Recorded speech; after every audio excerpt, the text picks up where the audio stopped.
Back to all of you on science clear classes. आप सबका स्वागत है साइंस क्लियर क्लासेस पर।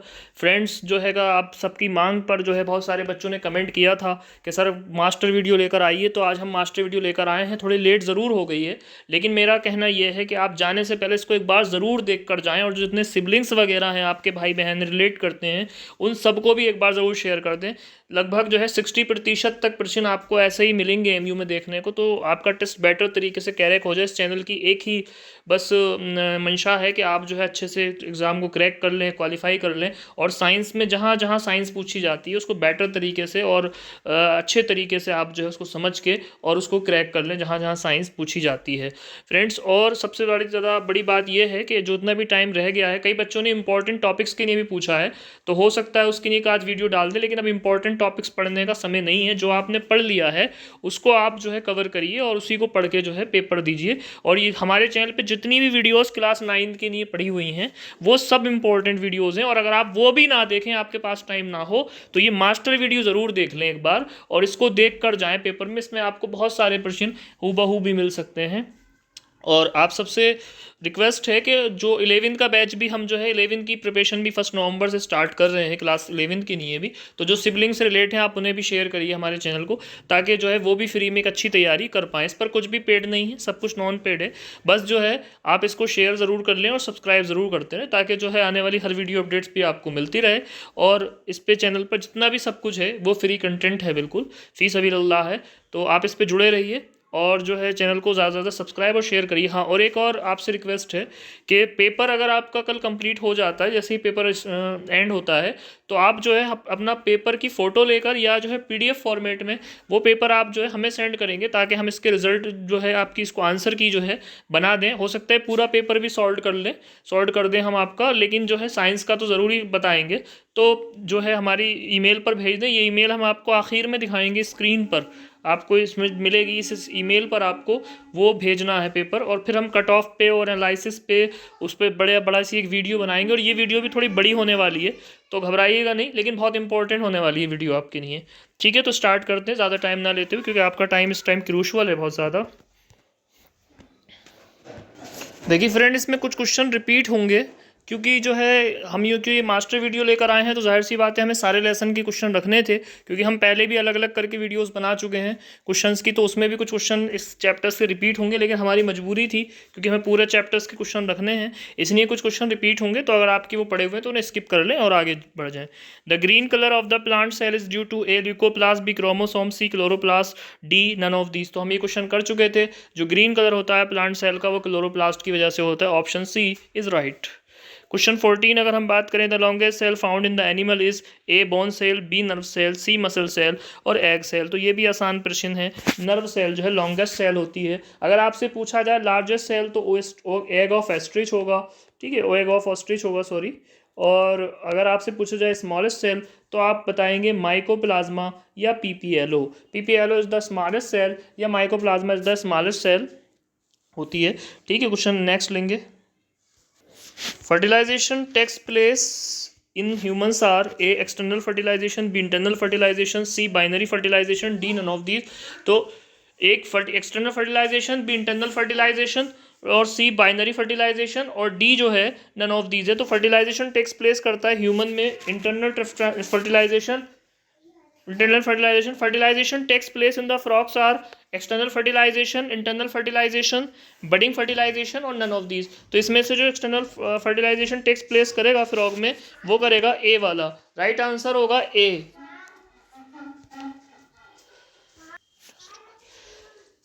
उसके बाद नेक्स्ट क्वेश्चन है, an embryo grow into baby, foetus, child, none of these. तो इसका ग्रुप इस तरीके से होता है, आप याद रखिए। पहले बनता है जाइगोट, जाइगोट के बाद आपका एम्ब्रियो, एम्ब्रियो के बाद आपका फीटस, याद रखिएगा। Next, the larva of silk worm is called A caterpillar, B tadpole, C pupa, D none of these. तो इसमें जो राइट ऑप्शन हो जाएगा वो ए हो जाएगा। कैटरपिलर कहलाता है सिल्क वॉर्म का जो वो होता है लार्वा, वो कैटरपिलर कहलाता है। उसके बाद दूसरा क्वेश्चन है, नीचे लिखा है metamorphosis occurs in A earthworm, caterpillar, silk worm, none of these. तो मेटामॉर्फोसिस जो होती है वो ऑकर्स होती है सिल्क वॉर्म के अंदर, तो सी ऑप्शन इसका राइट हो जाएगा। इसमें दो इंपॉर्टेंट क्वेश्चन ये बहुत ज़्यादा which of these is the master gland, इनमें से कौन मास्टर ग्लैंड है? Pituitary, thyroid, ovary, एडेनल। तो प्यूटिटरी को मास्टर ग्लैंड कहते हैं। ये अच्छा क्वेश्चन है। इसी से क्वेश्चन और बन जाता है, कौन सी ग्लैंड डुअल एक्शन कर सकती है, यानी एक्सोक्राइन भी होती है और एंडोक्राइन भी होती है? तो ये पेंक्रियाज है, याद रखिएगा, पेंक्रियाज डुअल एक्शन करती है। Secretion of the endocrine glands are called enzyme, hormones, catalyst और जो है डी शुगर। तो जो सीक्रेशन है एंडोक्राइन ग्लैंड्स का वो फ्रेंड जो है आपका कहलाता है हार्मोन्स। इसमें कहलाएगा हार्मोन्स, बी सही होगा इसका। विच of the following is not a part of female reproductive system, इनमें से क्या जो हैगा वो फीमेल रिप्रोडक्टिव सिस्टम का भाग नहीं है? ए ओवेरी, बी ओविडक्ट, सी यूट्रस, डी यूरेथ्रा। सब है, सिर्फ यूरेथ्रा नहीं है, क्योंकि यूरेथ्रा जो है ह्यूमन उसमें मेल बॉडी में होता है। सॉरी, यूरेथ्रा होगा इसका आंसर, यूरेथ्रा राइट आंसर होगा urethra. Force per unit area is called force, pressure, friction, work. तो फोर्स पर यूनिट एरिया क्या कहलाता है? ये कहलाता है फ्रिक्शन। क्या कहलाता है आपका? फ्रिक्शन। फ्रिक्शन हो जाएगा इसका राइट आंसर। वो सॉरी, फोर्स, प्रेशर, फ्रिक्शन और वर्क। मैं थोड़ा सा स्क्रीन पर था, तो प्रेशर होगा इसका राइट आंसर होगा, प्रेशर। ठीक है। उसके बाद pressure is measured by seismograph, barometer, hydrometer, none. तो प्रेशर को मापा जाता है बैरोमीटर से, सिस्मोग्राफ से नापा जाता है आपका जो वोल्केनो या तरंगे की जो वो होती है गति, और हाइड्रोमीटर से जो है पानी की गहराई वगैरह नापी जाती है। तो जो राइट आंसर होगा इसका बैरोमीटर होगा। ठीक है। उसके बाद draw water from a well, as from a well we have to at the rope, repels, A attracts, B C pull push. तो हमें रस्सी को क्या करना पड़ेगा? पुल करना पड़ेगा। सी वाला ऑप्शन सही हो जाएगा। A charge body and uncharge body, fill in the blank है। A charge body blank in uncharge body towards it attract, repel, both and b, no effect. एक चार्ज बॉडी एक अनचार्ज बॉडी है, तो वो क्या करेगी? एक दूसरे को अट्रैक्ट करेगी। 5 का जो ए है वो सही होगा। उसके बाद एक क्वेश्चन और कर लेते हैं। The north pole of a magnet blank, the north pole of another magnet are attract, repel, no effect, done, none. तो जो आपका जो नॉर्थ हैगा और वो दूसरा तरफ क्या है? दूसरा तरफ जो है आपका साउथ होगा। वो सॉरी, दोनों तरफ नॉर्थ नॉर्थ है, सेम सेम है। तो सेम सेम जब हो जाते हैं तो क्या करते हैं? दोनों को सेम सेम जब हो जाते हैं तो रिपेल करते हैं, और डिफरेंट होते हैं तो अट्रैक्ट करते होंगे। तो इसका जो राइट आंसर होगा ए होगा, ओ सॉरी बी होगा, रिपेल। क्या होगा? Repel. The force applied by the archer to stretch the bow is an example of archery या आर्करी। इसको पढ़ सकते हैं आप। एक धनुष का जो खेल होता है, धनुष तोड़ने, धनुष का फेंकने का, तीर तीर को फेंकने का धनुष के जरिए। तो उसमें आपसे पूछा है कि जो आर्चर स्ट्रेच करने पे जो एग्जाम्पल किस प्रकार का फोर्स होगा? ए ग्रेविटेशनल, बी फ्रिक्शन, सी मस्कुलर और डी मैग्नेटिक। तो ये जो फोर्स होगा ये फोर्स होगा आपका मस्कुलर, क्योंकि इसमें मसल की ताकत चाहिए खींचने के लिए, तो मस्कुलर हो जाएगा ये फोर्स। सी वाला सही होगा।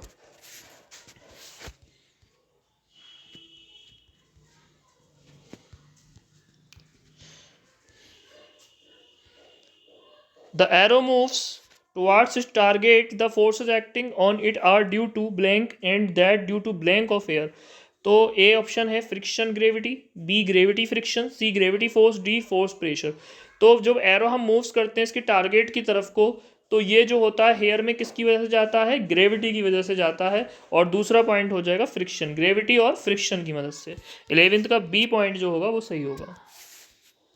उसके बाद 12th है, the standard atmosphere pressure at sea level is A 10 square newton metre per metre square, B 10⁵ newton per metre square, 10⁻10⁹ newton per metre square, 10⁻15 newton per metre square. तो स्टैंडर्ड एटमॉस्फेयर प्रेशर जो है वो सी level पे क्या होता है? वो सी level पे होता है 10⁵ न्यूटन पर मीटर स्क्वायर। तो जो बी वाला ऑप्शन है वो सही होगा। What is the name of the force that has things float? कौन सा फोर्स होता है या उसका क्या नाम होता है जो चीज़ों को तैराने में मदद करता है? A gravity, B friction, C upward thrust, D downward thrust. तो कोई भी चीज़ को तैराने में जो मदद करेगा वो करेगा फ्रेंड अपवर्ड थ्रस्ट है। तो इसका जो सी ऑप्शन है वो बिल्कुल सही होगा। नेक्स्ट क्वेश्चन है SI unit of force is newton, A B KG weight, C KG metre per second square inverse square और डी पास्कल है। देखिए फ्रेंड, यहाँ पे एक अच्छा क्वेश्चन मैं आपको बता रहा हूँ। एसआई यूनिट ऑफ फोर्स तो होता है न्यूटन, ठीक है, आप इसको याद रखिएगा, ए है इसका, ठीक है, आइजैक न्यूटन के नाम पे इसको दिया गया था। और दूसरी चीज़ यहाँ पर बताने की है, अगर आपसे पूछा जाए कि एम के एस में क्या है इसका यूनिट, तो आप बोलेंगे न्यूटन है। क्या बोलेंगे? न्यूटन है। और अगर आपसे पूछा जाए सी जी एस में क्या होता है, तो आप सी जी एस में बोलेंगे डाइन होता है। क्या होता है? डायन नहीं है, डाइन है, ठीक है, D Y N E, dyne. तो सी जी एस में जो मीटर उसका होता है फोर्स का, यानी फोर्स जो हैगा वो डाइन होता है, यानी डाइन इसका यूनिट होता है। The pull of the earth is a force called A gravity, B gravitational force, C kilogram force, D newton force. जो पुल करती है अर्थ को, अर्थ अपनी तरफ को हर चीज़ को पुल कर लेती है, तो ये क्या चीज़ है, किस प्रकार का फोर्स है? तो ये गुण तो हैगा ग्रेविटी का, बट इसमें अगर हम कहें तो ग्रेविटेशनल फोर्स भी हो सकता है। आंसर ए और बी इसमें दोनों आंसर सही हो सकते हैं इस पॉइंट के। उसके बाद weight of a body is maximum at the, जो किसी भी चीज़ का वेट होता है वो सबसे ज़्यादा कहाँ पर होता है? A poles, b equator, c centre of earth. Comment करिए इसका आंसर जो है कहाँ पर सबसे ज़्यादा वेट हो जाता है। वेट वो body is maximum at the, आपको हम 30 सेकंड का टाइम दे रहे हैं, बताइएगा इसका आंसर सोच के कि इसका आंसर क्या हो जाएगा।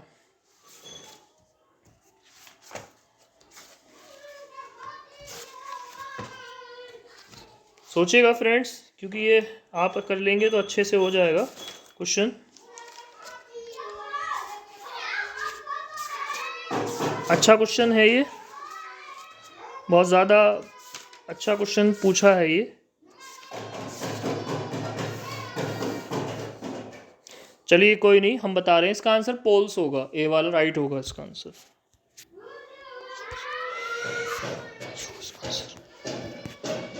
एट सी लेवल, थोड़ा बड़ा कर लेंगे, at sea level atmospheric pressure is about 10 to the power 3 pascal, 10 to the power 4 pascal, 10 to the power 5 pascal, 10 to the power 2 pascal.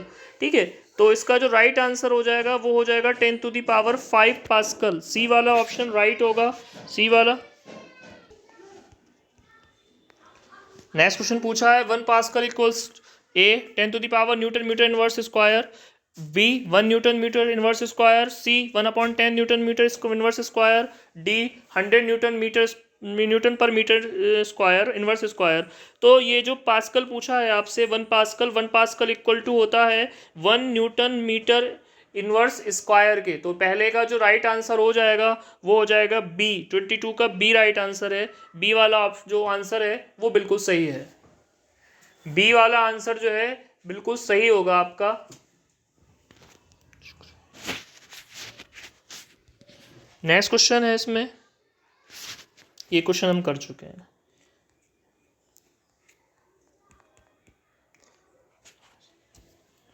Which of the following types of forces not a contact forces, इनमें से जो नीचे force लिखे गए इनमें से कौन सा फोर्स कॉन्टैक्ट फोर्स नहीं है, ये आपसे पूछा है उन्होंने।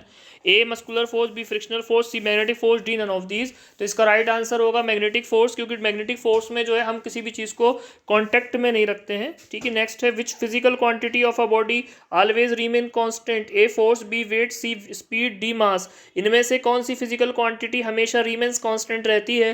तो जो ए वाला आंसर है फोर्स है, बी वेट है और सी स्पीड है और डी मास है। तो इसमें से जो कांस्टेंट रहती है वो रहती है आपकी मास। मास कभी भी जो है ये जो है आपका चेंज नहीं होता है, कहीं भी चले जाइए। नेक्स्ट क्वेश्चन है 1 kg weight 1 kg weight equals to a 9.8 newton, b 98 newton, c 980 यानी 980 न्यूटन और डी 98.98 न्यूटन। ये आंसर जो है किस तरीके से आएगा, बहुत आसान है ये। आपका फार्मूला होता है F बराबर mg वेट का, या वेट बराबर mg होता है। तो m लगाएंगे अगर आपका जो भी होगा 1 है, और g आप 9.8 लगा देंगे, गुणा करेंगे तो 9.8 आ जाएगा। इस तरीके से फोर्स कितना हो जाएगा, 9.8 न्यूटन हो जाएगा। ए वाला ऑप्शन बिल्कुल जो है सही होगा। उसके बाद नेक्स्ट क्वेश्चन है आपका sliding friction is blank than the static friction, A smaller, B greater, C same और डी नो रिलेशन। तो स्लाइडिंग फ्रिक्शन जो होता है हमेशा स्मॉलर होता है, और जो हैगा किससे स्मॉलर होता है, हमेशा स्टैटिक फ्रिक्शन से स्मॉलर होता है। तो इसका जो ए है वो जो है सही होगा, राइट आंसर होगा a. Rolling friction is blank then sliding friction. तो रोलिंग फ्रिक्शन जो होता है हमेशा वो कैसा होता है, a smaller B greater C same d no relation. तो इसका जो राइट आंसर होगा ए होगा smaller. When one body rolls over the surface of another body, the distance of its motion is called A. Static friction, B. Rolling friction, C. Sliding friction, D. Fluid friction। तो जो right answer होगा 10th का वो हो जाएगा B, rolling friction. उसके बाद question 9 लिखा हुआ है, when two objects are already moving, the friction between them is A. static friction, B. rolling friction, C. sliding friction और D. all of these। तो राइट आंसर हो जाएगा C वाला, स्लाइडिंग फ्रिक्शन। C इसका right answer है, C वाला जो है राइट आंसर हो जाएगा sliding friction.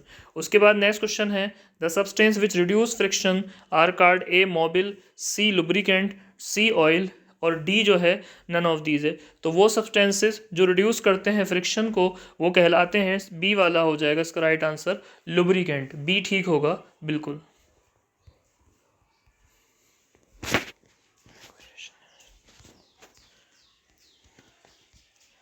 Which of the following has more friction, A ice cube, B rubber, C lubricant. तो जो सबसे ज़्यादा फ्रिक्शन होगा इसमें से वो होगा आपका रबर पर, सी इसका राइट आंसर हो जाए, बी सॉरी राइट आंसर होगा। नेक्स्ट क्वेश्चन है, friction increases with increases in A roughness, B smoothness, C both and, B D none of this. तो इसका जो राइट आंसर होगा वो ए हो जाएगा, रफनेस। ठीक है फ्रेंड, कुछ और क्वेश्चन लेंगे। The spherical shape, special shape of the body due to which is experience least fluid friction is called, a upthrust, b friction, c buoyancy, d streamlining. ठीक है, तो इसका जो राइट आंसर होगा वो होगा स्ट्रीम लाइनिंग। कोई भी चीज़ जो है पतली हो जाती है और पतली होकर जो है जैसे हवाई जहाज़ की बॉडी होती है उससे उसको उड़ाने में मदद मिलती है, स्ट्रीम लाइनिंग होती है वो। ठीक है, दूसरा क्वेश्चन है, the friction that exist between a surface sliding on another surface is called A dynamic friction, B rolling friction, C static friction, D limiting friction. तो फ्रिक्शन जो एग्जिस्ट होता है बिटवीन सरफेस के और sliding के बीच में उसे dynamic friction कहते हैं, ए सही होगा इसका। The maximum force of friction when the body is just beginning to move is known as the A limiting friction, B rolling friction, C static friction, D dynamic friction। तो जो maximum force होता है friction का वो body पे जो शुरुआत में होता है उसको क्या कहते हैं, स्टैटिक फ्रिक्शन कहते हैं, सी वाला इसका राइट आंसर होगा। Shooting stars is called a meteoroids, b meteors, c satellite, d comets. तो शूटिंग स्टार कहा जाता है मीटियोर्स को, इसका जो बी ऑप्शन है वो राइट होगा।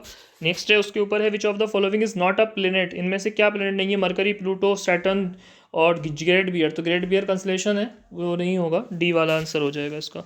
उसके बाद the biggest planet of the solar system is a mercury, Jupiter, earth, Saturn. तो सबसे बड़ा प्लेनेट कौन सा है, जुपिटर है, बृहस्पति है, बी सही होगा। उसके बाद great bear is known as Orion, Gemini, Ursa Major, Ursa Minor. तो जो भालू जैसी आकृति का बनता है वो a Orion, b Gemini, c Ursa Major, d Ursa Minor. तो ये जो होगा सी होगा, उर्सा मेजर, सी वाला। Big Dipper is known as Ursa Major, Ursa Minor, Ursa Major और ओरियन और जो है प्लेट्स, तो ये उर्सा मेजर होगा, बी वाला। The earth moves from A east to west, west to east, B, C north to south, D south to north. ये बहुत अच्छा क्वेश्चन है, इंपॉर्टेंट क्वेश्चन है, पूछा जा सकता है। तो अर्थ मूव्स करती है west to east. 1 light year is equal to 9.46 into 10 to the power 8 kilometre, B 9.46 into 10 to the power 9 kilometre, 9.46 into 10 to the power 12 kilometre, none of these. इनमें से 1 लाइट ईयर किसके इक्वल होता है, light year equal होता है 9.46 into 10 to the power 12 kilometre के। अगर ये मीटर में दे देगा आपको तो आप ध्यान रखिएगा वहाँ पे जो है 10 to the power 15 करना पड़ेगा, मीटर करने के लिए। कभी कभी वो आपको जो है भ्रमित करने के लिए ऐसा करेंगे, तो आप उसको ध्यान रखिएगा। 9.46 into 10 to the power 15 kilometre हो जाएगा अगर ये मीटर में निकलेगा तो। ठीक है, ध्यान रखिएगा इसको। The distance between the sun and earth is 15 crore kilometre, 14 crore kilometre, C 20 crore kilometre, D none of these. तो जो डिस्टेंस है सन और अर्थ के बीच की वो ए होगी, 15 crore kilometre. Which of the following planet is called ring planet, A Saturn, B Jupiter, C Uranus, D Mars. तो जो सही प्लेनेट होगा जो जिसमें रिंग होता है वो होता है सैटर्न में रिंग पड़ा होता है, शनि के अंदर रिंग होता है। उसके बाद पूछा है the shortest day in the northern hemisphere on a 21 June, 21 December, 23 September, 22 December. तो जो हमारा जो राइट आंसर होगा शॉर्टेस्ट डे जो होता है नॉर्दर्न हेमिस्फीयर में वो 22 दिसंबर होगा, 22 या 22 दिसंबर होगा। The longest day in the northern hemisphere on 21 June, 21 December, 23 September, 22 December. तो ये जो हो जाएगा आपका एक 21 जून हो जाएगा, ठीक है। The science of studying the universe is called astrology, B astronomy, C genetics और डी फिजिक्स। तो इसको जो है आपका कहते हैं एस्ट्रोनॉमी, जो साइंस है उसको पढ़ने को जो है क्या कहा जाता है, इसको कहा जाता है एस्ट्रोनॉमी। तो इसका ऑप्शन बी वाला जो होगा वो राइट हो जाएगा। फ्रेंड्स हम इस जो है चैप्टर से रिलेटेड कुछ पॉइंट्स लेकर आए हैं तो इम्पोर्टेंट हो सकते हैं। अभी फिलहाल में 8 प्लैनेट्स हैं पूरे सोलर सिस्टम में, ये याद रखिए क्योंकि प्लूटो हटा दिया है। टेरेस्ट्रियल प्लैनेट जो होते हैं वो आपके इनरमोस्ट 4 हैं, और जो हैगा आपके टेरेस्ट्रियल कहलाते हैं mercury, Venus, earth and Mars. My very educated mother से इसको याद कर सकते हैं। जॉवियन प्लैनेट्स वो हैं जो 4 अदर प्लैनेट्स हैं, सैटर्न, जुपिटर, यूरेनस और नेपच्यून। इसमें कुछ और याद करने की चीज़ें हैं, Venus, mercury, Mars, Jupiter and Saturn हम आंखों से देख सकते हैं, नंगी आंखों से, नेक्ड आइज से देख सकते हैं। मून बहुत हेवनली बॉडी है जो अपीयर्स ब्राइटस होती है, वीनस से भी ज़्यादा जो है हमें चमकदीर दिखाई देता है। वीनस जो है ईस्टर्न स्काई में दिखाई देता है सनराइज से पहले। मार्स जो है लाल कलर का है इसलिए रेड प्लेनेट भी कहते हैं। 61 नेचुरल सैटेलाइट है इस टाइम पर, मतलब पूरी दुनिया में। मरकरी एंड वीनस के पास कोई सैटेलाइट नहीं है, ये भी याद रखिए। सैटर्न के पास मैक्सिमम सैटेलाइट हैं, 30 सैटेलाइट हैं, और जुपिटर के पास 28 सैटेलाइट हैं। तो सबसे ज़्यादा सैटेलाइट किसके पास हैं, सबसे ज़्यादा सैटेलाइट हैं सैटर्न के पास। तो ये कुछ इंपॉर्टेंट इन्फॉर्मेशन थी इस चैप्टर से रिलेटेड जो हमने यहाँ पर कवर करी। उसके बाद नेक्स्ट देखते हैं। A device used for seeing hexagonal image of an object is called a prism, B periscope, C kaleidoscope, D microscope। तो इसका राइट आंसर होगा वो कैलेडियोस्कोप होगा, सी वाला ऑप्शन राइट हो जाएगा, kaleidoscope. Poor vision is cause due to the deficiency of A vitamin D, vitamin E, vitamin C. तो जो प्योर विजन होता है वो विटामिन ए की वजह से होता है। उसके बाद नेक्स्ट क्वेश्चन है, in periscope plane mirror adjusted at A 0 degree, B 90 degree, और सी जो है 30 डिग्री, और डी जो है 45 डिग्री है। तो जो पेरिस्कोप प्लेन मिरर एडजस्टेड होता है वो होता है 45 डिग्री पे। तो जिसका राइट आंसर हो जाएगा वो डी हो जाएगा।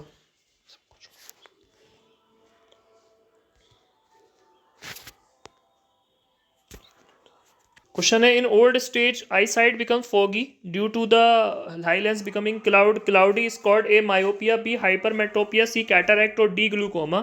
जो ओल्ड स्टेज के समय बुढ़ापे में आई साइट जो है थोड़ी फॉगी हो जाती है due to the eye lens, तो इसमें जो है क्लाउडी हो जाती है स्क्रीन, तो इसको कहते हैं ए मायोपिया, बी हाइपरमेट्रोपिया और सी कैटरैक्ट और डी ग्लूकोमा। तो इसमें से जो राइट आंसर हो जाएगा वो हो जाएगा कैटरैक्ट। इसका जो राइट आंसर है वो सी हो जाएगा, कैटरैक्ट। ठीक है। नेक्स्ट क्वेश्चन है, night blindness occurs due to, तो कर ली इस पर बात। Rich source of vitamin A is A carrots, B broccoli और कॉड लीवर ऑयल, जो गोभी और बंद गोभी से मिलाकर बनाते हैं, ब्रोकली कहते हैं उसको, ठीक है। और डी है ऑल ऑफ दीज। तो इसका जो रिच सोर्स है विटामिन ए का वो सारे का सारा है लार्ज, ऑल ऑफ दीज हो जाएगा इसका। The present Braille system was adopted in 1930, 1931, 1932, 1936। तो जो ब्रेल लिपि का जो सिस्टम था जिससे जो है अंधे लोग बेचारे जो है पढ़ पाते हैं, ब्रेल ब्लाइंड लोग जो पढ़ते हैं, तो उसको जो है कब अडॉप्ट करा हमने, 1932 में। Braille system has a dot यानी ब्लैंक डॉट पैटर्न। कितने जो है उसके अंदर डॉट पैटर्न होते हैं, ए 36 है, बी आपका 63 है, सी 54 है, डी 45 है। तो ब्रेल सिस्टम के पास जो डॉट पैटर्न होता है वो 63 होता है। इसका जो राइट आंसर होगा वो बी हो जाएगा। कौन सा हो जाएगा इसका राइट आंसर, इसका राइट आंसर जो हो जाएगा बी हो जाएगा आपका 63। नेक्स्ट क्वेश्चन है, incident ray makes an angle of 30 degree with a plane mirror, then the angle of reflection is A 30 degree, B 60 degree, और सी 45 डिग्री, और डी जो है 150 डिग्री। आपसे पूछा है कि इंसिडेंट रे है जो एंगल ऑफ 30 से जाती है प्लेन मिरर में, तो एंगल ऑफ रिफ्लेक्शन आपसे उन्होंने पूछा है, यानी एंगल ऑफ रिफ्लेक्शन जो है क्या हो जाएगा, ए है आपका 30 डिग्री, और बी है आपका 60 डिग्री, और जो सी है वो है आपका 45 डिग्री, और जो आपका डी है वो है आपका 150 डिग्री। तो आपको बताना है कि इसका राइट आंसर क्या हो जाएगा? तो इसका जो राइट आंसर है वो हो जाएगा आपका 60 डिग्री। बी वाला राइट ऑप्शन है इसका 60 degree. The device used for seeing over the heads of the crowds is a periscope, B kaleidoscope, C prism और D telescope। तो इसका जो राइट आंसर हो जाएगा, जो डिवाइस यूज करी जाती है seeing over the heads of the periscope, हो जाएगा ए वाला सही होगा। The periscope have dot dot plane mirrors A2, B3, C4 और D5। तो जो पेरिस्कोप में प्लेन मिरर्स होते हैं वो 2 होते हैं, ए वाला ऑप्शन इसका राइट होगा। उसके बाद नीचे है क्वेश्चन 24 है, periscope are used in A submarines, A B जो है tank, C to things outside, D all of these. यानी पूछा है कि जो पेरिस्कोप यूज़ किए जाते हैं वो किस नहीं यूज़ किए जाते हैं, सबमरीन के नहीं यूज़ किए जाते हैं, टैंक्स के नहीं यूज़ किए जाते हैं, या जो है आउटसाइड की थिंग्स के नहीं यूज़ किए जाते हैं, या ऑल ऑफ दीज के नहीं किए जाते हैं। तो पेरिस्कोप जो है ऑल ऑफ दीज के नहीं इस्तेमाल किए जाते हैं। पेरिस्कोप से जो है आप ऑल ऑफ दीज जो है देख सकते हैं, सबमराइन भी देख सकते हैं, टैंक्स भी देख सकते हैं, आउटर साइड भी देख सकते हैं। How many colour constitute in sunlight, sunlight में कितने कलर होते हैं? ए 12, बी 14, सी 6 और डी 7। तो विबग्योर में आप जानते हैं 7 कलर होते हैं, डी वाला ऑप्शन राइट होगा। How many mirror strips are used in the kaleidoscope, कितने मिरर्स जो है कैलेडोस्कोप में यूज किए जाते हैं? ए 2, बी 3, सी 4 और डी जो है 6 है। तो मिरर स्ट्रिप्स में जो है कैलेडोस्कोप में कितने यूज़ किए जाते हैं? ये यूज़ किए जाते हैं फ्रेंड जो है 3। तो राइट आंसर हो जाएगा 26 का बी वाला 3। कितना हो जाएगा answer? 3। Kaleidoscope is based on A multi reflection, B diffusion, C dispersion, D multi refraction. तो ए वाला जो आंसर हो जाएगा 27 का ए मल्टी रिफ्लेक्शन, वो सही होगा। 27 का ए राइट होगा। The splitting of light into its constituent color is known as A diffusion, B reflection, C dispersion, D refraction। जो स्प्लिटिंग लाइट होती है कॉन्स्टिट्यूट कलर्स की उसको कहते हैं डिफ्यूजन, रिफ्लेक्शन, डिस्पर्जन, रिफ्रैक्शन। तो इसका जो राइट आंसर होगा वो सी होगा, dispersion. A charge produced due to loss of electron is called a positive charge, B negative charge, C neutral charge और डी नन ऑफ दी। तो जो चार्ज प्रोड्यूस होता है लॉस ऑफ इलेक्ट्रॉन से, यानी जब इलेक्ट्रॉन किसी चीज़ के अंदर से निकल जाएंगे तो वो हो जाएगा पॉजिटिव चार्ज। ए वाला जो आंसर होगा वो सही हो जाएगा, पॉजिटिव चार्ज हो जाएगा। A charge produce due to a gain of electron, जो इलेक्ट्रॉन के गेन करने से बनता है कौन सा? A positive charge, B negative charge, C neutral charge और डी नन ऑफ दीज। तो इसका जो राइट आंसर हो जाएगा वो निगेटिव चार्ज हो जाएगा, बी वाला ऑप्शन सही है। An instrument is use to test charge is A stethoscope, B electroscope, C seismoscope, D oscilloscope. तो बी वाला जो आंसर हो जाएगा 42 का वो जो होगा इलेक्ट्रोस्कोप, बिल्कुल सही हो जाएगा। The study of earthquake is called archaeology, geology, seismology और नन ऑफ दिस। तो अर्थ की जो स्टडी है फ्रेंड्स वो कहलाती है आपकी सिस्मोलॉजी। ठीक है, तो ये वाला जो है नेक्स्ट क्वेश्चन लेंगे। Lightning is accompanied by thunder very often very rarely always it at heavy rain. तो लाइटनिंग कब होती है? ए ऑप्शन है आपका very often, B very rarely, C always और एट हैवी रेन। तो जब हैवी रेन होती है तभी थंडरिंग होती है। तो इसका जो राइट आंसर होगा वो डी होगा। ठीक है, उसके बाद नेक्स्ट क्वेश्चन है the upper end of a lightning conductor is the A shaped into the spherical ball, B shaped like a cube, C a thick flat plate, D sharply pointed. तो right answer हो जाएगा जो upper end होगा lightning and conductor का वो क्या हो जाएगा? शार्पली पॉइंटेड होगा, डी वाला सही है। The scale use to measure the earthquake was designed by A Newton, B Richter, C Torricelli, D Kelvin. तो जो स्केल यूज किया जाता है मेजर करने के लिए अर्थक्वेक को उसको डिज़ाइन किया था रिचर ने, और इन्हीं के नाम पे रिएक्टर भी कुछ बुक पर करती हैं इसको। तो इसको जो है रिचर स्केल या रिक्टर स्केल कहते हैं। Intensity of earthquake is measured by, तो इसमें जो है barometer, meter scale, reactor scale या फिर रिचर स्केल और डी हाइड्रोमीटर। तो राइट आंसर होगा सी वाला इसका। The cause of tsunami is A earthquake, B lightning, C internal disturbance in ocean और डी जो है ग्रेविटेशनल अट्रैक्शन ऑफ मून। तो कॉज ऑफ जो सुनामी है वो अर्थक्वेक होता है, ए वाला इसका आंसर सही हो जाएगा। Electric charge can flow only through A insulator, B conductor, C both and, B none of these none of them. तो जो आपसे पूछा इलेक्ट्रिक चार्ज जो फ्लो कर सकते हैं, थ्रो किसके? सिर्फ जो है कंडक्टर्स के थ्रो कर सकते हैं। तो उसका बी वाला ऑप्शन राइट होगा। Charge acquired by rubbing is called A current electricity, B static electricity, both and, B none of the. तो चार्ज एक्वायर्ड किया जाता है रबिंग करके, उसको क्या कहते हैं? उसको स्टैटिक इलेक्ट्रिसिटी कहते हैं, बी सही है। तो tsunami is A famous mountain on the moon, C wave in the sea, earthquake in the sea, D volcano in the sea. तो जो सुनामी है वो सी वेव है सी में, तो tsunamis occurs due to A landslide, sea wave, B sea earthquake, D volcano. तो tsunami क्यों आती है? सुनामी आती है अर्थक्वेक की वजह से, सी इसका राइट आंसर होगा। A major tsunami occurred in the Indian Ocean on 26 December 2004, 26 December 2005 to 26 January 2001, 26 January 2006। तो ये आई थी सुनामी 26 दिसंबर 2004 में, सॉरी। उसके बाद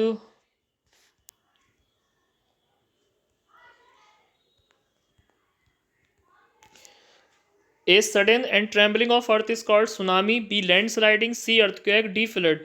तो जो सडन शेकिंग और ट्रेम्बलिंग अर्थ करती है उसको कहते हैं अर्थक्वेक, सी वाला सही होगा।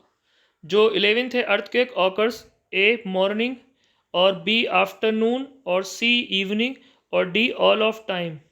तो जो राइट आंसर होगा वो होगा डी ऑल टाइम, और अर्थक्वेक ऑकर होती रहती हैं। उसके बाद 12 क्वेश्चन है, the major earthquake occurred in Bhuj of Gujarat on. जो बड़ा मेजर जो अर्थक्वेक आया था भुज गुजरात में, वो जो था ए 15 अगस्त यानी 15 अगस्त 2001, बी 26 जनवरी 2001, सी 15 अगस्त 2000 और डी जो है 26 जैन 2000। तो जो राइट आंसर हो जाएगा वो हो जाएगा इसका 26 January 2001। Which of the following is a chemical effect of electric current. इनमें से कौन सा केमिकल इफेक्ट जो है इलेक्ट्रिक करंट को जला सकता है? A bulb glow, B electric fan, C heater और डी इलेक्ट्रोप्लेटिंग। तो इलेक्ट्रोप्लेटिंग से जो है क्या होता है, एक बल्ब जो है जल जाता है, तो जिसका जो आंसर होगा वो डी होगा। विच ऑफ द फॉलोइंग मील्ड is plated on handles of cycle. Cycle के जो हैंडल्स होते हैं उनमें किस मेटल का जो है प्लेटिंग की जाती है? Tin, zinc, B C chromium और एल्युमिनियम। तो ये जो होगा क्रोमियम की होती है। उसके बाद क्वेश्चन 17 है, which metal is plated on the iron to protect it from the rust. तो रस्ट की बचाने के लिए किसकी वो होती है उस पर plating? A aluminium, B copper, C zinc, D all of these. तो इस पे होती है एल्युमिनियम की, वो सॉरी जिंक की, सी उसका राइट आंसर हो जाएगा। एयर क्या है? ए इंसुलेटर है, बी कंडक्टर है, सी सेमी कंडक्टर है, डी नन ऑफ दीज है। तो आपका जो एयर है कि वो इंसुलेटर है, इसका राइट आंसर होगा A. Distil water is a blank है कंडक्टर, कैसा conductor? Distil water poor conductor है, क्योंकि डिस्टिल वाटर में जो है करंट और नहीं आता, तो पुअर कंडक्टर है। ठीक है, उसके बाद क्वेश्चन है थोड़ा सा ज़्यादा इम्पोर्टेंट नहीं है ये, इधर वाला कुछ इम्पोर्टेंट है, वो क्वेश्चन हमें लेना है, सॉरी नेक्स्ट स्लाइड में है ये question. The ammeter measures current B resistance, C potential difference और डी पावर। तो करंट जो है अमीटर किसको मेजर करता है? अमीटर करता है करंट को मेजर, तो राइट ऑप्शन होगा A. The volt meter volt meter किसे मेजर करता है? ए रेजिस्टेंस, बी करंट और सी जो है पोटेंशियल डिफरेंस है और डी जो है पावर है। तो करंट वोल्ट मीटर किसको मेजर कर लेता है? वोल्ट मीटर मेजर कर लेता है सी वाले को, पोटेंशियल डिफरेंस को। The bulb glow due to, A है chemical effect, B heating effect और सी है आपका मैग्नेटिक इफेक्ट और ऑल ऑफ दिस। तो जो बल्ब ग्लो करेगा due to the A chemical effect, B heating effect और सी मैग्नेटिक इफेक्ट। उसके बाद फ्रेंड्स नेक्स्ट क्वेश्चन है, what is the full form of LED? A lighting electric diode, B light emitting diode, C light emitting diode और D none of this. तो इसमें जो what is the full form है वो LED की वो हो जाएगी लाइट एमिटिंग डायोड, सी वाला ऑप्शन इसमें सही होगा। LED is like a bulb which even glows at height current, B LED is like a bulb which even glows at low current, it is not C bulb and does not glows और D none of this. तो इसमें से जो right answer होगा वो LED का जो होगा वो बी वाला होगा।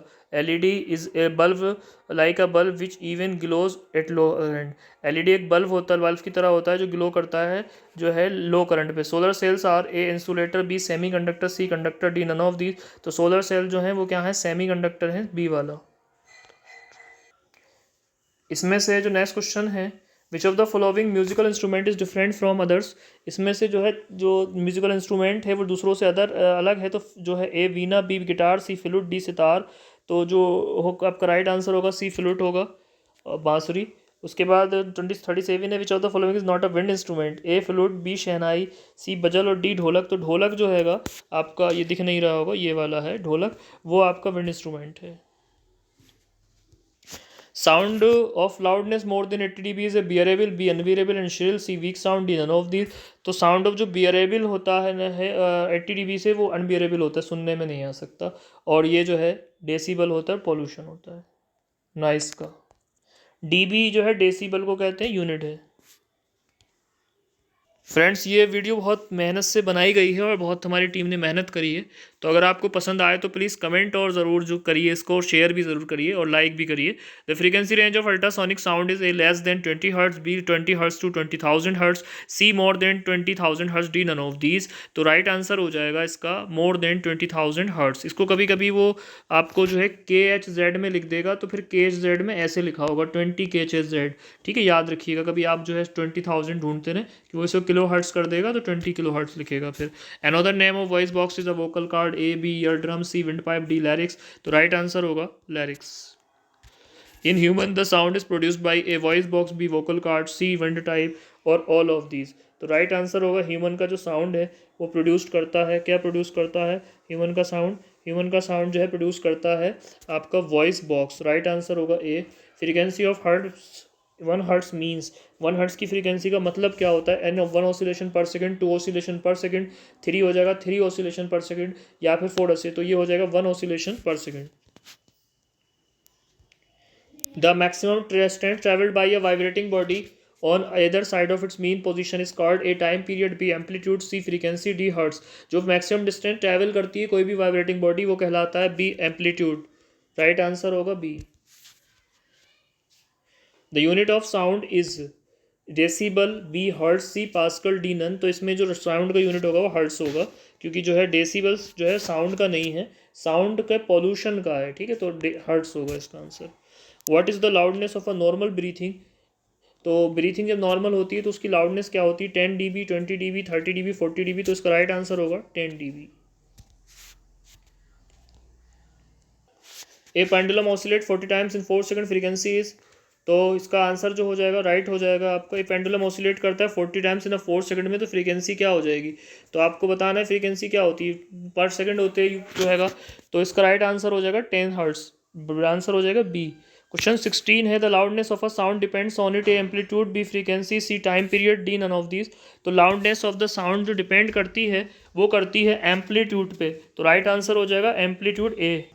A pendulum oscillates 40 times in 4 second. Time period is A 10 second, B 1.0 second, C 0.1 second, D 0.01 second। तो पेंडुलम जो ऑसिलेट करता है 40 टाइम्स इन 4 सेकंड में, तो 0.1 टाइम हो जाएगा सेकंड का। तो जो राइट आंसर हो जाएगा C हो जाएगा, क्योंकि फ्री पीरियड जो होता है फ्रेंड्स वो फ्रीक्वेंसी का वो होता है, टाइम पीरियड जो होता है 1 अपॉन फ्रीक्वेंसी होती है, फ्रीक्वेंसी निकालना होता है तो 1 अपॉन टाइम पीरियड कर देते हैं। तो इसका जो है उल्टा हो जाएगा। ठीक है, उसके बाद नेक्स्ट क्वेश्चन लेंगे।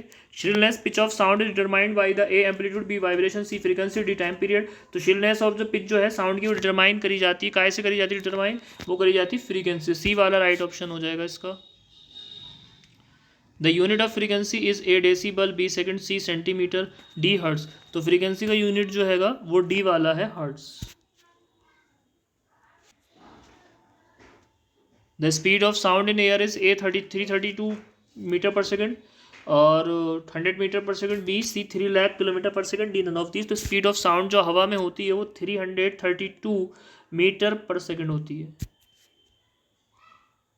विच method is use to separate seed from the chaff? A harvesting, B tilling, C thresher और डी इरीग्रेशन। तो इसमें से किस तरीके से जो है, किस मेथड से जो है सीड को सेपरेट करा जाता है चाफ से? तो ये थ्रेशिंग आएगा, वैसे यहाँ पे थ्रेशर लिख दिया है, थ्रेशिंग आएगा। ठीक है, इसका जो नेक्स्ट क्वेश्चन है poultry bird disease is a pox, anthrax, Ranikhet और डी नन। तो जो पोल्ट्री बर्ड डिसीज है ये क्वेश्चन हम पहले भी करा चुके हैं अपनी वीडियो में। ठीक है, कमेंट करिएगा इसका answer. Rhizobium is an fixing bacteria of A calcium, B nitrogen, C hydrogen, D carbon. तो नाइट्रोजन इसका राइट आंसर होगा, बी वाला, क्योंकि जो राइजोबियम है वो नाइट्रोजन को फिक्स करता है। Animal reared at home or in farms are on at large scale is called a biology, zoology, botany, D animal husbandry। Animals को लार्ज लेवल पे जो पाला जाता है और उनको जो है फॉर्म्स में भी पाला जाता है बड़े स्केल पे, इसको क्या कहते हैं? इसको कहते हैं आपका एनिमल हस्बेंड्री। डी हो जाएगा इसका answer. Sorry. Weeds are A pest, crop plant, unwanted insect, unwanted plants in crops. तो वीड्स क्या है? अनवांटेड प्लांट्स हैं जो क्रॉप्स के साथ उगाते हैं। The oldest old refinery India is located at A Mathura, B Digboi, C Haldia, D Kochi. Digboi Assam में है या असम कह लीजिए, हमने बताया था आपको कि इसका राइट आंसर हो जाएगा Digboi. The product of coal which is thick black liquid having an unpleasant smell, जो काला जो पदार्थ होता है, प्रोडक्ट होता है कोल का, और वो एक ब्लैक लिक्विड होता है और अनप्लीजेंट स्मेल देता है, कहलाता है ए कोल तार, बी बिटुमिनस, सी लिग्नाइट और डी पेट्रोलियम। तो ये कहलाता है ए वाला आपका कोल तार, राइट आंसर होगा coal tar. A substance is used for metalling the roads is A carbon, B coke, C concrete, D bituminous. तो सब्सटेंस जो यूज किया जाता है मेटलिंग करने के लिए रोड्स को, उसको कहते हैं bituminous. Galvanized metals are covered with the sheet of A zinc, B copper, C tin और D lead। जो galvanized metals होती हैं वो कवर्ड करी जाती हैं शीट, किसकी शीट के साथ कवर्ड करी जाती हैं, वो करी जाती हैं आपको जिंक की शीट जो है उस पर कवर्ड हो जाती है। Silk were discovered by A UK, B China, C India, D Japan. तो सिल्क को जो डिस्कवर करा था वो चाइना ने करा था। उसके बाद 10th है nylon is manufactured from A plants, animals, petrochemical, all of these. तो नाइलॉन को कैसे बनाते हैं, पेट्रोकेमिकल से बनाते हैं। The raw material is use to make rayon, A chemicals, B wood pulp, C coal और डी कॉटन। जो रॉ मटेरियल यूज़ किया जाता है रेयन बनाने के लिए, केमिकल्स, वुड पल्प या सी कोल या कॉटन, तो वो यूज़ किया जाता है वुड पल्प को। उसके बाद the first fully synthetic fibre was A nylon, B polyester, C rayon, D Teflon. जो फर्स्ट फुल्ली सिंथेटिक फाइबर था वो था आपका नायलॉन। इसका जो इस्तेमाल, yeast is used in the production of A sugar, alcohol, oxygen, D none. तो इसका इस्तेमाल किस नहीं होता है, अल्कोहल को प्रोड्यूस करने में। और कभी कभी आपको जो है वो फार्मूले के रूप में दे देगा लिख के, तो इसलिए आपको मैं बता दे रहा हूँ। C2H5OH ये जो है अल्कोहल का फार्मूला है, या इसे ऐसे लिख लीजिए CH3CH2OH। ठीक है, ये इसका फार्मूला है। ठीक है, उसके बाद है we get vinegar from cane sugar by the action of A bacteria, B algae, C fungi, D virus. हम जो है विनेगर पा लेते हैं कैन शुगर से, किसकी जो है एक्शन की वजह से, बैक्टीरिया की। 50 का ए सही होगा, राइट आंसर होगा। उसके बाद 51 का है एक बैक्टीरिया हेल्पफुल होते हैं डाइजेशन ऑफ द फूड में, इश्करिया कोलाई, बी कोलेस्ट्रिडियम बोटेलिज्म। तो जो एस्कुरिया कोलाई होते हैं वो आपकी डाइजेशन भी करते हैं फूड का। ठीक है, कुछ और इंपॉर्टेंट क्वेश्चन है, कुछ और क्वेश्चन हमने कवर करे हैं। Force changes the A motion of the body, B speed of the body, C shape of the body. तो ऑल ऑफ दीज, तो फोर्स चेंजेस कर देता है friend motion of the body, speed of the body, all of these. ठीक है, उसके बाद the force exerted by upper muscle is called, ये तो हम कर चुके हैं, ये भी कर लिया हमने क्वेश्चन है spring balance is used for measuring A mass, weight, C pressure, D speed. तो स्प्रिंग बैलेंस का इस्तेमाल हम वेट लेने के लिए करते हैं, इसका ऑप्शन बी सही होगा। ठीक है, उसके बाद क्वेश्चन नंबर है आपका when two forces act in opposite direction the net force acting is the. जब दो फोर्स जो है अपोजिट डायरेक्शन किससे लगे हुए हों तो नेट फोर्स जो एक्टिंग करेगा वो क्या हो जाएगा, सम ऑफ टू फोर्सेज हो जाएगा, B difference between two forces हो जाएगा, C both of these, D none of these. तो डिफरेंस हो जाएगा ये बोथ फोर्सेज का।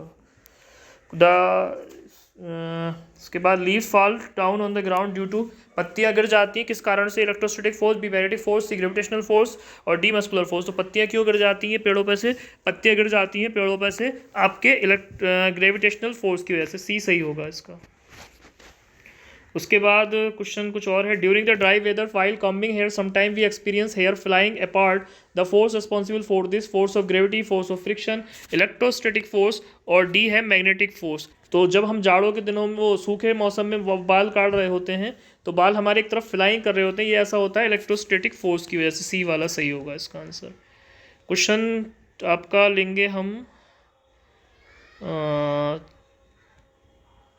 ये हम कर चुके हैं, ये हम कर चुके हैं क्वेश्चन। ठीक है, तो इस चैप्टर से सब इंपॉर्टेंट क्वेश्चन हमने लगभग कर लिए हैं।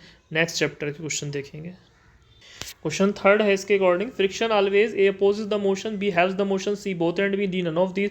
तो फ्रिक्शन जो है मोशन भी देता है कहीं कहीं और कहीं कहीं मोशन को रोक भी लेता है, तो दोनों कर सकते हैं, सी होगा इसका।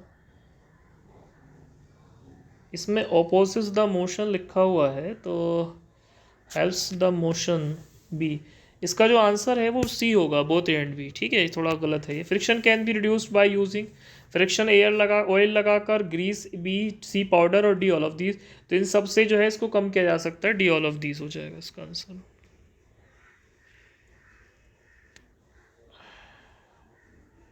The shape of an aeroplane is like a dog, bird, car, all of these. इससे पहले वाले क्वेश्चन में हमने बताया था कि हवा में उड़ने के लिए स्ट्रीम लाइन बॉडी की ज़रूरत होती है, तो बर्ड की बॉडी और एरोप्लेन की बॉडी स्ट्रीम लाइन होती है। A toy car released with the same initial speed which travel farthest, A muddy surface, B polished marble surface, C cemented surface, D brick surface। तो सबसे ज़्यादा जो आपकी कार जो है सेम इनिशियल स्पीड से चलती है और दूर तक पहुंच जाएगी, वो पहुंच जाएगी आपके मार्बल सरफेस पे। बी वाला ऑप्शन इसका राइट होगा।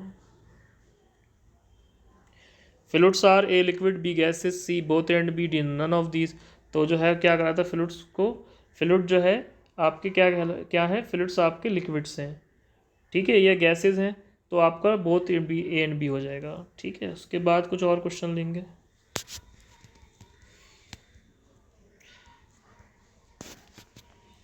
The frictional force exerted by the fluid is also called A drug, B dragged, C drop और डी ड्रॉन। तो फ्रिक्शनल फोर्स एक्सर्टेड बाय किया जाता है फ्लूइड के जरिए, उसको ड्रैग कहते हैं। क्या कहते हैं उसको? ड्रैग। बी ऑप्शन इसका राइट होगा। Cochlea is a part of A hearing organ, B sound producing organ, C muscular organ, D air pollution. तो कॉचलिया जो पार्ट है वो आपका हियरिंग ऑर्गन का, ए सही होगा इसका। कुछ और क्वेश्चन देखते हैं।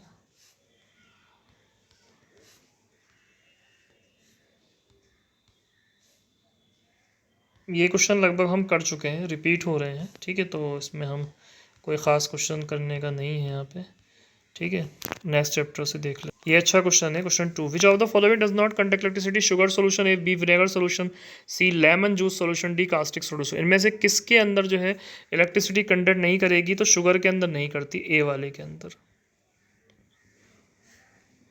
पॉलीथीन क्या है? कंडक्टर है, ए बी इंसुलेटर है, सी बोथ एंड बी और डी नन ऑफ दीज। तो पॉलीथीन जो है फ्रेंड वो आपका जो है एक वो है इंसुलेटर है, बी जो हैगा इसका सही हो जाएगा।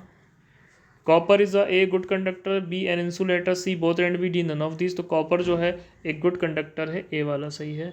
And electrolyte is A B metal, B a liquid that conducts current, C a non metal, D none of these. तो इलेक्ट्रोलाइट जो है आपका क्या हैगा, एक लिक्विड है जो कंडक्ट कर सकता है करंट को।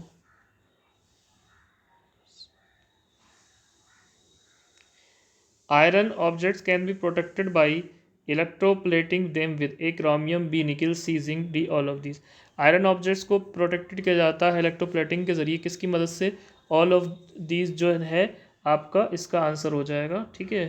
इसके बाद कुछ इम्पोर्टेंट क्वेश्चन हैं। हाँ, ये वाला क्वेश्चन अच्छा है। Why do we add little dilute sulphuric acid to copper sulphate solution during electroplating? A to increase acidity, B to increase conductivity, C आपका जो हो जाएगा so that the colour becomes more prominent, D turn to burn copper sulphate. तो हम ये डालते हैं conductivity को इंक्रीज करने के लिए, बी वाला ऑप्शन इसका राइट होगा, ठीक है। ये भी चैप्टर लगभग इसमें इंपॉर्टेंट क्वेश्चन हम कर लिए। क्वेश्चन 10 है इसके according, amber is A metal, B rubber, C resin, D sugar. तो अंबर फ्रेंड्स एक रेजिन होता है, सी इसका राइट ऑप्शन हो जाएगा। क्वेश्चन 11 है, which is the surest test of charge on a body? जो सबसे श्योरेस्ट टेस्ट है चार्ज ऑन द बॉडी पे वो क्या है? Repulsion, B lightning, C combustion, D insulation. तो इसका राइट आंसर होगा रिपल्शन। क्वेश्चन 12 है, which of the following can be charge with static electricity? A metal, B alloy, C insulator, D semiconductor. तो जो फॉलोइंग है वो स्टैटिक इलेक्ट्रिसिटी जो है कैन बी चार्ज किया जा सकता है, और आपका राइट आंसर हो जाएगा इसका insulator, C. Which of the following occurs during lightning? A acid rain, B nitrogen fixation, C green house effect, D earthing. तो जो ऑकर्स होती है लाइट ड्यूरिंग जो है लाइटिंग के दौरान, तो क्या होता है लाइटनिंग के दौरान जो होता है नाइट्रोजन फिक्सेशन होती है, क्योंकि इसके ऑक्साइड में चेंज हो जाते हैं, ठीक है। उसके बाद है, it is a convention to call the charge acquire by the glass rod when it is rubbed with the silk as A negative, B positive, C neutral, can be any one. तो right answer होगा positive, B सही होगा।